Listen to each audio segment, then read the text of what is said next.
Hey YouTubers, it's Nick540 here, and I got the video that I wanted to do last time, which was the soda stream. Unfortunately, this is not the unboxing, which is the video that I recorded and that got deleted on my YouTube capture on my iPhone. This is the final product here. You can see in the back there's a long stem right through here, and that's where the CO2 canister goes. It's almost like an air gun CO2 canister, except much larger. And as I discussed earlier, the reason I think this is a great thing to own if you're a pop drinker or a Perrier, fizzy water drinker, is that you're able to save a lot of money. Now this one here was a gift, as I alluded to in my birthday silver video. And this was a gift from my best friend and his family, so I didn't pay for it. So I'm not actually sure how much they are. I think they run around $129 or so for the basic model, and there's a number of different models. So basically this is a way that you can make lots and lots of soda or sparkling water for very cheap. The canister can be refilled, and the refill is, if you take it in for recycling, only $20. It's also very environmentally friendly. So this is called the Regenesis. So I'm hoping that I'm going to spend even less money buying fizzy water and pop. So this is what it comes with. So it's this thing here. You press the button 3 times and it will basically fizz up the water. There's a whole bunch of different flavors.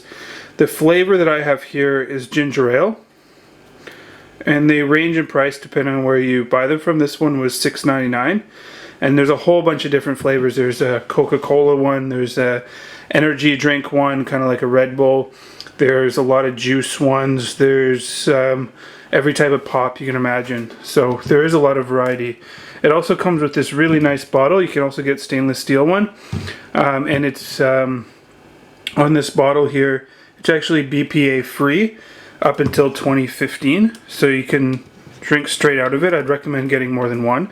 So basically how it's got this nice cap too. So basically how this works, you see this here kind of pops forward and you screw. It's going to be hard to do with one hand here, sorry guys, I'm trying to do this with one hand. So you screw it's a lot easier with two. So that's tap water in here, just so you know. You can see here, you might not be able to see, but right here this is a recommended fill line. So I filled a little bit higher than what I want. You want to make sure that it's right in there. And then on the top here, you press it about 3 times until it beeps. I press it a little bit more. So there's one beep, hear that? There's 2, there's 3, and I'm going to give it a little bit more. I like a lot of carbonation. And then slowly we're going to undo this. You can hear, and it will fizz. Now you don't want to do it, so right now all we have is fizzy water. You don't want to add the flavoring yet, because the flavoring will make it overflow if you try to carbonate it with the flavoring in.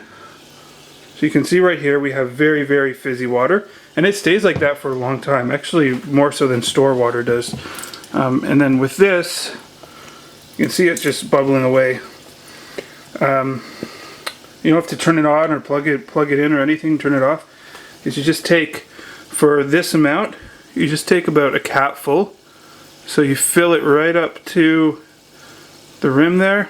And you can add as much or as little as you want, depending on how sweet you want it. Now add it very slowly or else it will overflow. So I just put a little bit in at a time, because it starts to bubble over. Just a little bit. If you pour it all in at once, it will fizz over like a shaken pop. And again, so you can see it starting to do that again.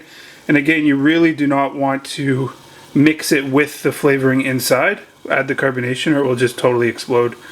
So you can see I put a lot of carbonation in, and it's really fizzing at the top there. So here we go. It might go over, so I can give it a little break there. So again, I don't like it too syrupy. I put in 1 cap. Some people like it a lot stronger, some people less, so it's just a hint of whatever the flavor is. Once the syrup's in, I do the lid up, and again, this will stay carbonated for a very long time. I know it kills the carbonation of it. I just give it a little shake like that twice, just to make sure. And then what I do is I stick it right in the fridge here, and it will just sit there until I'm ready to have ginger ale. So that is the SodaStream. You can get a lot of different bottles, so you can have pop at any time you want. This is another way, as this was a gift I first saw it at his house, that I'm actually going to be able to save quite a bit of money buying it this way. I've already had tons and tons of pop like this. I actually think it tastes better, it's better for the environment, and I'm hoping to buy more ounces of silver because of this. I hope you enjoyed this quick review of the SodaStream Genesis, and I will see you in the next video, YouTubers.